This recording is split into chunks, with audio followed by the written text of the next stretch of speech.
Breaking news आ रही है। Ukraine के राष्ट्रपति जेलेंस्की ने ईरान पर प्रतिबंध लगाने के लिए बहुत बड़ा कदम उठा लिया है। जेलेंस्की ने ईरान पर कड़े आर्थिक प्रतिबंध लगाने के लिए संसद में एक विधेयक पेश किया है, जिसमें ईरान पर 50 साल के लिए प्रतिबंध लगाने की बात कही गई है। अगर संसद में विधेयक पास हो जाता है तो ईरान के लिए किसी बड़े झटके से कम नहीं होगा। ईरान पर यूक्रेन जंग में लगातार रूस के साथ खड़े होने के आरोप लग रहे हैं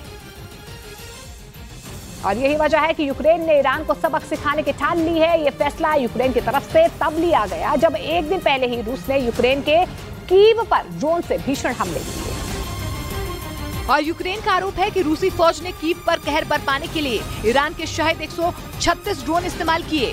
हालांकि यूक्रेन ने दावा किया कि पुतिन की फौज की तरफ से किए गए ड्रोन हमलों को उसने नाकाम कर दिया।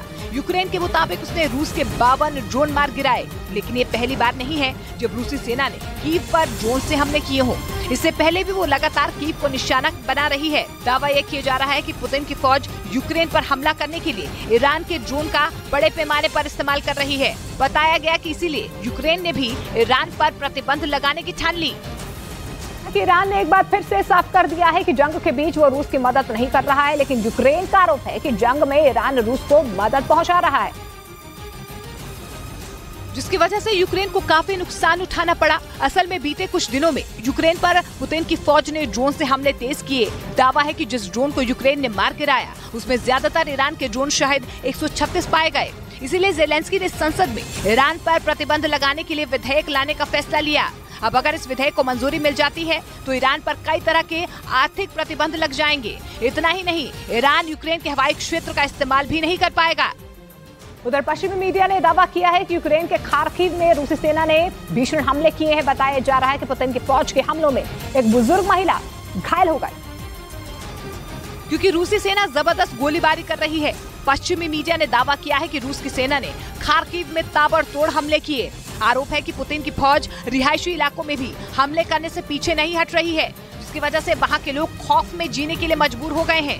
खार्किव यूक्रेन का दूसरा सबसे बड़ा शहर है, इसीलिए इस पर कब्जा करने के लिए रूसी सेना ने पूरी ताकत झोंक रखी है, लेकिन लाख कोशिशों के बावजूद अब तक पुतिन की फौज इस पर कब्जा नहीं कर पाई है। पश्चिमी मीडिया ने यह दावा किया है कि यूक्रेन की सेना ने रूसी फौज पर चुन-चुनकर मिसाइलें दागी हैं, जिसका एक वीडियो भी सामने आया, जिसमें एक के बाद एक मिसाइलें आसमान में उड़ती नजर आईं, जिसे देखकर ऐसा लगा मानो किसी ने पटाखों के गोदाम में आग लगा दी हो।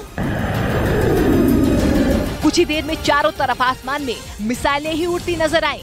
पश्चिमी मीडिया के मुताबिक यूक्रेन के भीषण हमलों में रूस को काफी नुकसान उठाना पड़ा है। हालांकि जेलेंस्की की सेना ने रूसी फौज पर हमले किस इलाके में किए, इसकी जानकारी नहीं मिल पाई।